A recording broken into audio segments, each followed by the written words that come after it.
प्रश्नावली 5 है। समांतर श्रेणी के सभी उदाहरणों का आपका हल किया जाएगा, जितने भी हैं क्रमबद्ध तरीके से।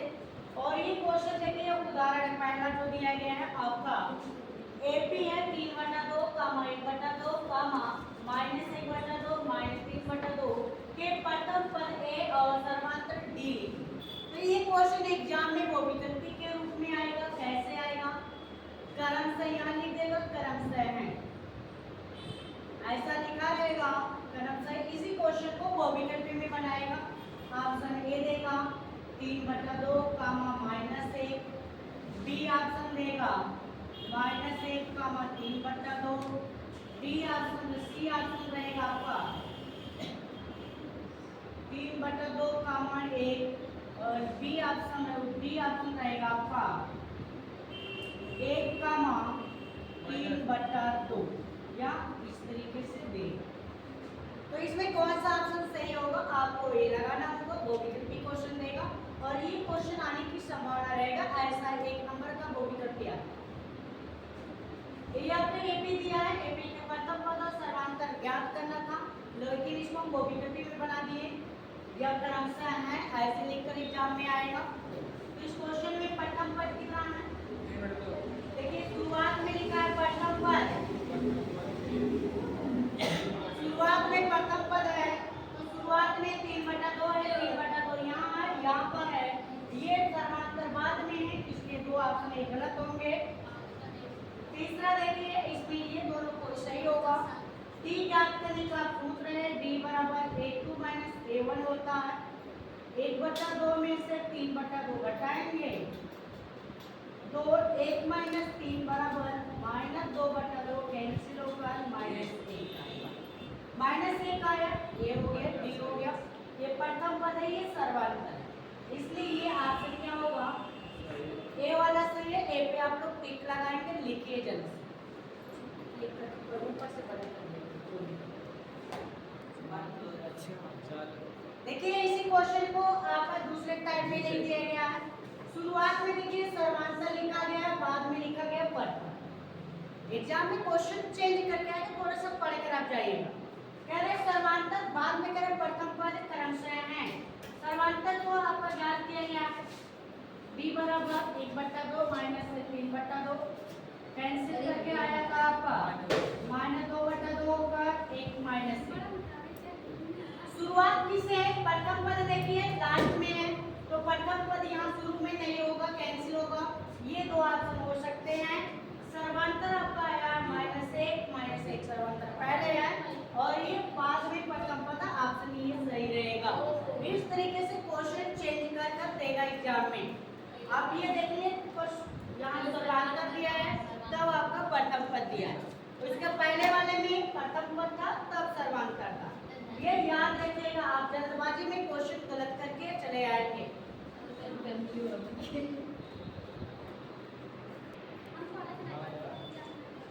एपी में पहला क्वेश्चन है 4 कामा 10 कामा 16 कामा 22 डन। इस एपी में लगा हुआ, देखिए श्रेणी का है, एपी में लगा है तो उसके अन्य दो पद याद कीजिए। उदाहरण दूसरे का पहला कह रहा है, यदि ये एपी में है तो इसके अन्य पद याद कीजिए। एपी नहीं दिया, ये श्रेणी है। कह रहे श्रेणी क्या एपी में है? क्या एपी में है? यदि है, ऐसे लिखेगा, यदि है तो अन्य दो पद याद, अन्य अगला दो पद है तो अगला दो पद याद।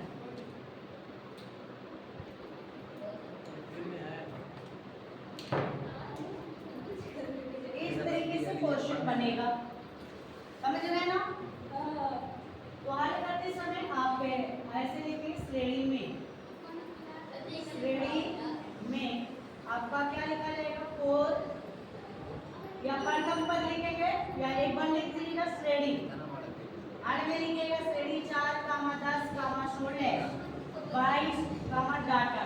इस तरीके से आप श्रेणी बनाइएगा, उसमें लिखिएगा प्रथम या डायरेक्ट लिखिएगा आपका सर्वांतर डी बराबर हल करने का तरीका इसी तरीके से करिएगा। सर्वांतर d बराबर an माइनस 1 सूत्र लिख दीजिए। अब यहाँ लिखिएगा d बराबर a2 minus a1। a2 minus एक नंबर ये भी आपका सूत्र a2 में से a1 घटा रहे ये बेस सूत्र है। तो यहाँ कितना 10 में से 4 घटाएंगे। अब उन्हें निकालेंगे d बराबर a3 माइनस a2 कितना 16 में से 10 घटाएंगे 6 आए। इतना लिख लेंगे। लिखने के बाद हम नीचे लिखेंगे चूंकि आपका a2 माइनस a1 बराबर a3 माइनस a2 बराबर कितना आया सेम आया, इसलिए AP श्रेणी AP में है, श्रेणी AP में है। अगला पद ज्ञात करने के लिए आप डायरेक्ट 6 बोल सकते हैं, नहीं तो ज्ञात करने का तरीका पहला पद, दूसरा, तीसरा, चौथा, पांचवा ज्ञात करने के लिए a प्लस 4d लिखेंगे या ऐसे लिख सकते हैं a4 प्लस d।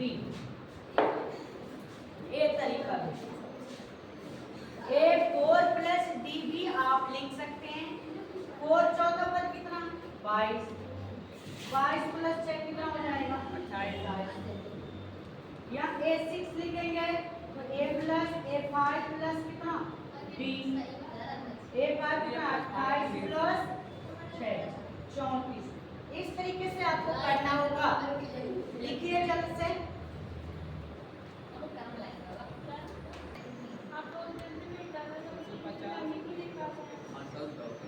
देख लीजिए क्वेश्चन आपका क्या है, एक एपी है आपका 2,7, 12 डाट डाट दिया गया है, फिर एपी का 10वां पद ज्ञात।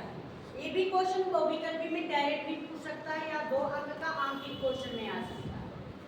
तो आपका एपी से क्या लिखा जाएगा, एपी में प्रथम पद आप लिखेंगे, प्रथम पद ए बराबर लिखा जाएगा 2, समांतर आप निकालेंगे d बराबर निकालेंगे, सूत्र लिख दिया जाए an माइनस, ये सूत्र लिख देते हैं या तो आप डायरेक्ट कर लीजिएगा a3 माइनस a2। चलिए 12 माइनस 7 बराबर कितना आ गया 7 5, d का वैल्यू 5 हो गया। आपको a10 ज्ञात करना है, a10 बराबर a प्लस 9d लिखेंगे। सूत्र होता है an बराबर a plus n minus 1 into d।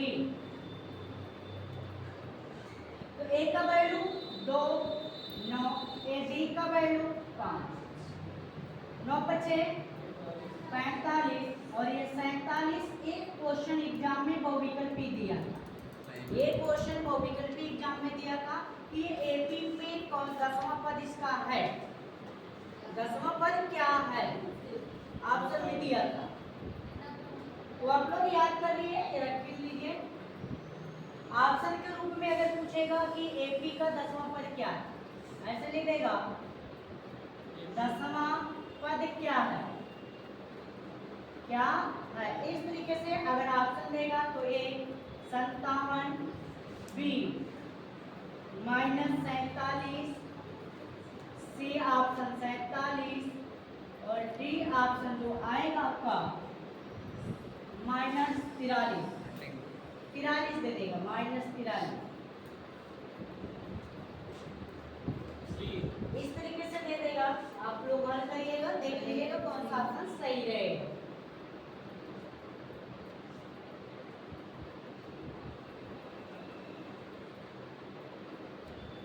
अब 57 क्यों ये दिया गया है आप लोग यहाँ डायरेक्ट भी समझ सकते हैं। तो कौन सा ऑप्शन पे टिक आप लोग लगाएंगे, सी वाले पे टिक लगाएंगे। इस तरीके से क्वेश्चन दिया रहेगा और ये क्वेश्चन को भी भी उदाहरण के दे सकता है या 2 अंक का डायरेक्ट लगाने के लिए भी दे सकता है। देखिए तीसरा उदाहरण बता रहे हैं और चौथा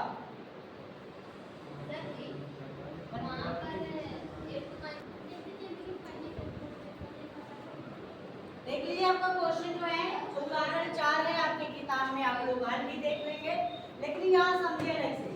एपी में 21, 18, 15 डाट डाट एपी दिया गया है। क्या है, कौन सा पद 81 होगा और कौन सा पद शून्य होगा, क्या कोई पद शून्य होगा। तो यहाँ हमने माना an बराबर 81, तो आपको n ज्ञात करना पड़ेगा, और am बराबर 0, तो आपको m ज्ञात करना। दो एक क्वेश्चन है, आप यहाँ देखेंगे, लिखेंगे AP से लिखा जाएगा, AP से a बराबर 21, b बराबर डायरेक्ट कर दें a2 माइनस a1 याद करिएगा, आपका 18 माइनस 21 आएगा -3, b का वैल्यू कितना हो गया, -3 हो गया। अब यहाँ से an याद, तो आप डायरेक्ट क्या लिखेंगे, चूंकि an बराबर -81, an को आप लिखेंगे a plus n minus 1 including बराबर -81, ऐसे लगाइएगा। a का वैल्यू रखा जाएगा 21 प्लस n माइनस 1, d का वैल्यू आपका आया है -3 बराबर -81, 21 है प्लस माइनस -3n, और यहाँ माइनस माइनस प्लस हो जाएगा 3 बराबर -81, तो प्लस हो जाएगा 21 3 आपको 24 हुआ, 24 माइनस 3n बराबर -81, ये -81, ये देखिए -3 उधर जाएगा 75 करेंगे तो +3n होगा, और 24 अपने जगह पर है, और ये माइनस इधर आएगा +81, 75 समझ लीजिएगा एक बार, ये माइनस था बराबर के उधर ले गए प्लस, और ये -81 था बराबर के इधर आया प्लस हो गया, 8 के 4 n बराबर 105/3 बराबर कितना 35, यानी 35वां पद जो है -81 है।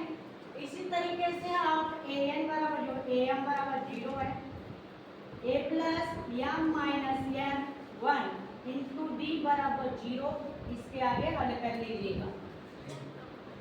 हाँ, यह हमने मान लिया, देखिए am को हमने अगर n रखा था तो n घटाते थे, n लिखते थे, अगर यहाँ m लिखा तो आप m लिखेंगे, क्या लिखा जाएगा, m लिखा जाएगा। a का value 21 plus m minus 1, d का वैल्यू -3 बराबर कितना 0, 21 प्लस -3m और प्लस 3, 21 3 24, और ये -3m है बराबर 0, माइनस m उधर जाएगा प्लस हो जाएगा, m बराबर 24/3, क्वेश्चन पे आप करेंगे 8 का है, तो आपका 8वां पद AP का शून्य होगा, AP का 8वां पद क्या होगा, शून्य होगा, आप लोग लिख लीजिएगा। इसी तरीके से लगाइएगा। वीडियो कैसा लग रहा है आप लोग कमेंट बॉक्स में करिएगा।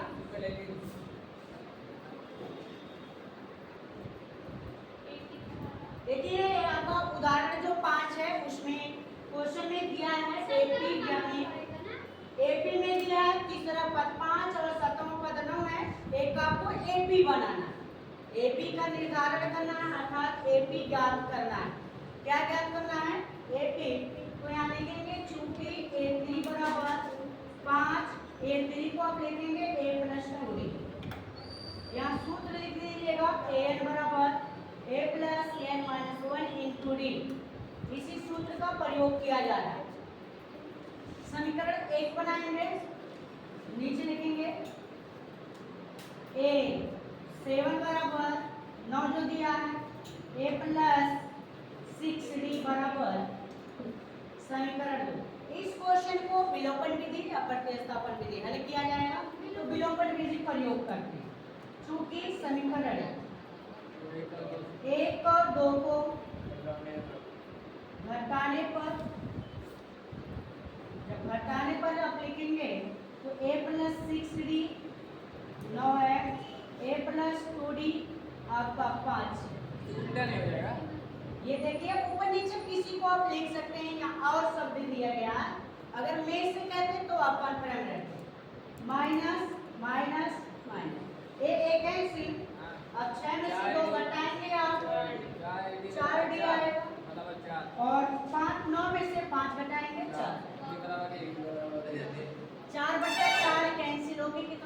यानी आपको लगातार एक एक जोड़ते जाना है।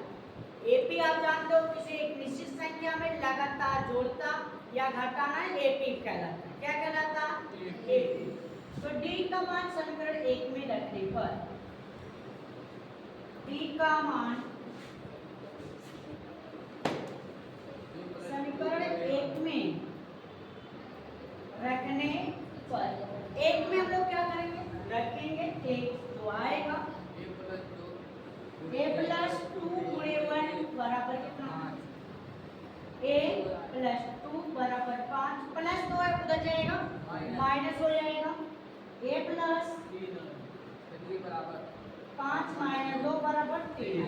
पहला पद 3 है, यानी आपका एपी जो होगा उसमें लगातार तब एपी ऐसे लिखिएगा। तब एपी का जो फार्मूला होता है आप जानते हैं, बेसिक आपको बताएंगे ना, लिख दे रहे, लिखना नहीं होगा। a plus D A plus 2d, यानी ठीक पिछले में से आगे जोड़ते रहना चाहिए। तो a प्लस डी कर सकते हैं, a2 प्लस डी ऐसे कर सकते हैं। तो उस तरीके से डायरेक्ट मैं कर दे रहा हूँ, आप देख लीजिएगा। शुरुआत आप कितना करेंगे? 3 में कितना जोड़ना है? 1 जोड़ना है, तो 1 जोड़ेंगे 3 में 1 4 में पुणे 1 जोड़ेंगे 5 में पुणे जोड़ेंगे पुणे जोड़े जाएंगे, ऐसे आप लिखते चले जाएंगे, आपके लिए एपी हो जाएगा। इसी तरीके से करना होगा, आप कर लीजिएगा और अपने मित्रों में शेयर कर दीजिएगा।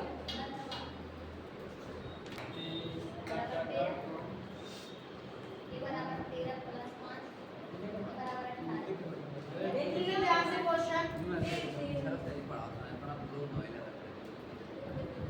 ये आपका उदाहरण 6 है, आप किताब में देख लीजिएगा। एपी में 5, 11, 17, 23 डॉट डॉट का कोई पद आपका 301 है, यानी आपको ए माना ए बराबर इतना, यानी कैसा होना चाहिए? प्राकृतिक संख्या। ये कैसी संख्या होना चाहिए? प्राकृतिक संख्या, यानी गिनती में आना चाहिए, तभी आपका उसका कोई पद होगा। अगर नहीं आया प्राकृतिक संख्या तो कोई पद नहीं होगा। तो हमने माना एपी में, एपी से प्रथम पद, हल ऐसे करेगा, एपी से प्रथम पद ए बराबर डी बराबर जो सूत्र होता है an minus n minus 1, D बराबर a3 माइनस a2 माइनस 1, कितना है? 11 में से 5 घटाइए,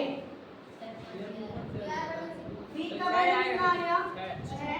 अब हमें an बराबर कितना मानना होगा? an बराबर कितना दिया? 301, an को a plus n minus 1 into D. चलिए चेक करते हैं n प्राकृतिक संख्या आता है कि नहीं। ये तो प्राकृतिक संख्या होगा तभी होगा, नहीं तो नहीं होगा। a का वैल्यू 5 है, n माइनस 1, डी का वैल्यू आपका 6 है, 301, 5 प्लस 6 है माइनस 6 बराबर 301। यहाँ घटाएंगे माइनस 1 का आएगा 300। आपके यहाँ से चेक करिए, 6n बराबर 301 प्लस 1 बराबर 302, n बराबर 302 बटा 6। क्या 6 से पूरा पूरा कटेगा? या काटेंगे तो आपका ये दशमलव में आएगा। किसमें आएगा? दशमलव में। इसमें आने के चूंकि n प्राकृतिक संख्या नहीं है, n प्राकृतिक संख्या नहीं है, इसलिए एपी का कोई पद, एपी का कोई पद 301 नहीं है। एपी का कोई पद 301 नहीं है, क्योंकि विभाजित पूरा नहीं होगा।